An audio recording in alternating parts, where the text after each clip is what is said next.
సంగారెడ్డి జిల్లా Pashamylaram industrial area ఇక్కడ సిగాచి అనే ఒక కెమికల్ ఫ్యాక్టరీ ఉంది. ఇందులో రియాక్టర్ వేలి 36 మంది కార్మికులు చనిపోయారు.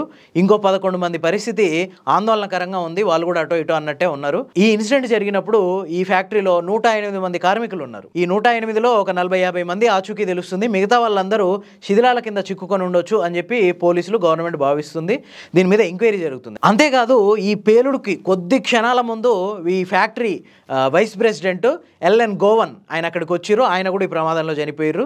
మొత్తం ఆయన కార్ పీసులు అయింది. ఆయన కూడా ఈ ప్రమాదం దాటికి చనిపోయారు. అయితే కెమికల్ ఫ్యాక్టరీలో తరచూ ప్రమాదాలు జరుగుతుంటాయి. వీటికి కారణాలు ఏంటి, నియంత్రణ అవకాశాలు లేవా, ఈ విషయాలు తెలుసుకోబోయే ముందు ఫోర్త్ ఎస్టేట్ ఛానల్ని సబ్స్క్రైబ్ చేసుకోండి. Hyderabad pharma and chemical hub. ఇక్కడ వేలాది కెమికల్ ఫ్యాక్టరీలు ఉన్నాయి. వీటిల్లో ఎవ్రీ ఇయర్ ఒక 4-5 ఇన్సిడెంట్ ఇట్లాంటివి జరుగుతుంటాయి. ఈ రియాక్టర్లు పేలడం అనేది ఒక ఆనవాయితీగా తయారైంది. ఎంతోమంది కార్మికులు ఈ రియాక్టర్లు పేలి చనిపోయారు. ఇది ఇక్కడితో ఆగట్లేదు, ఇంకా కొనసాగుతూనే ఉంది. అసలు ఎందుకు ఈ కెమికల్ ఫ్యాక్టరీలో రియాక్టర్లు పేలుతాయి, ఇంతమంది ప్రాణాలు పోవడానికి కారణం ఏంటో తెలుసుకోబోయే ముందు ఫోర్త్ ఎస్టేట్ ఛానల్ని సబ్స్క్రైబ్ చేసుకోండి. సిగాచి ఫ్యాక్టరీని పాషమైలారంలో 1990లో ఏర్పాటు చేశారు. ఇందులో మైక్రో క్రిస్టలైన్ సెల్యులోజ్ అనే ఒక పదార్థం తయారైంది. దీన్ని ఫుడ్ ఇండస్ట్రీస్లో అట్లాగే ఫర్టిలైజర్ ఇండస్ట్రీస్లో వాడతారు. సిగాచికి హైదరాబాద్తో పాటు సుల్తాన్పూర్, జగాడియా, రాయచూరు ఇట్లా ఇంకో 4-5 ప్లేసుల్లో కూడా ప్లాంట్లు ఉన్నాయి. హైదరాబాద్ది కొంచెం ఇంపార్టెంట్ ప్లాంట్ అనమాట. కెమికల్ ఫ్యాక్టరీలో రియాక్టర్లు అనేవి చాలా కీలకం. మొత్తం వ్యవస్థ అంతా దీని మీద ఆధారపడి ఉంటుంది. వీటిలో హై టెంపరేచర్ లిక్విడ్ కెమికల్స్ని మరిగిస్తుంటారు. ఇది ఆల్మోస్ట్ ఒక ప్రెషర్ కుక్కర్ లాగా పనిచేస్తుంది. మన ప్రెషర్ కుక్కర్కి ఉన్నట్టే ఒక సేఫ్టీ వాల్, ఒక రబ్బర్ డిస్క్ ఉంటాయి. ఇవి ఆ రియాక్టర్లో ఉన్న ప్రెషర్ని మెయింటైన్ చేస్తాయి. ఎప్పుడైతే ప్రెషర్ ఎక్కువైందనుకో ఈ సేఫ్టీ వాల్ నుంచి ప్రెషర్ బయటకు వచ్చేస్తుంది. సో అట్లా సమస్య ఉండదు. ప్రతి రియాక్టరు 140 నుంచి 180 డిగ్రీ సెల్సియస్ మధ్య ఉష్ణోగ్రతల్ని మెయింటైన్ చేస్తూ ఉండాలి. ఇంతకంటే తక్కువైతే అందులో ఉన్న కెమికల్ రియాక్షన్ ఆగిపోద్ది. ఇంతకంటే ఎక్కువైతే రియాక్టర్లో ప్రెషర్ ఎక్కువై పేలిపోవడానికి అవకాశం ఉంటుంది. అంతేకాదు ఈ సేఫ్టీ వాల్వ్ కానీ రబ్బర్ డిస్క్ కానీ ఈ రెండిట్లలో ఏది ఫెయిల్ అయినా ఆ రియాక్టర్ పేలిపోవడానికి అవకాశం ఉంటుంది. మ్యాక్సిమం ఇక్కడ కూడా ఇదే జరిగి ఉంటుంది అని చెప్పేసి అనుమానిస్తున్నారు. అంతేకాదు కొన్ని కెమికల్స్కి ఏంటంటే వాటి స్వభావమే పేలిపోయే స్వభావం ఉంటుంది. వాటిని చాలా ఎక్స్పర్ట్స్ అట్లాగే అనుభవం ఉన్న వాళ్ళతో ఆ పని చేయించాలి. కానీ చాలా ఫ్యాక్టరీలు ఏం చేస్తున్నాయంటే అనుభవం లేని వాళ్ళని, తక్కువ జీతాలకు వస్తున్నారని, నైపుణ్యం లేని వాళ్ళని తీసుకొచ్చి ఆ రియాక్టర్ల దగ్గర పనికి పెడుతున్నాయి. ఇగో ఇట్లాంటప్పుడే వాళ్ళు ఏదైనా పరిస్థితి చేయి దాటిపోయినప్పుడు మెయింటైన్ చేయలేక చేతులు ఎత్తేస్తున్నారు.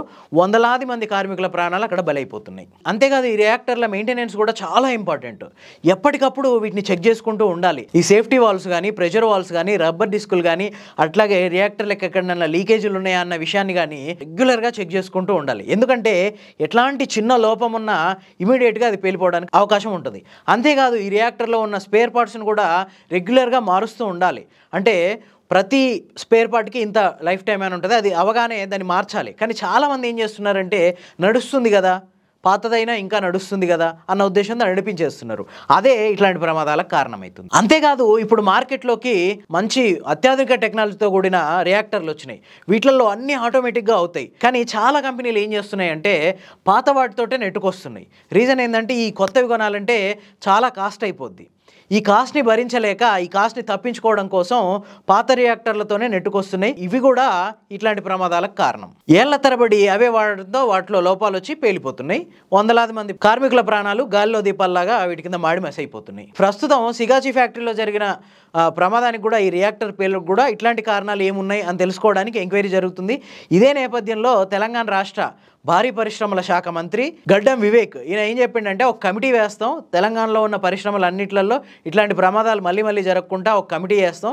ఆ కమిటీ ఇచ్చిన నివేదిక ప్రకారం అన్ని ప్లాంట్లలో సేఫ్టీ మెజర్మెంట్స్ని ఖచ్చితంగా అమలయ్యేలా చూస్తాం అని చెప్పేసి అంటున్నాడు. బట్ ఇదేం ఫస్ట్ టైం కాదు. ఇంతకుముందుకు చాలా ప్రమాదాలు జరిగినాయి.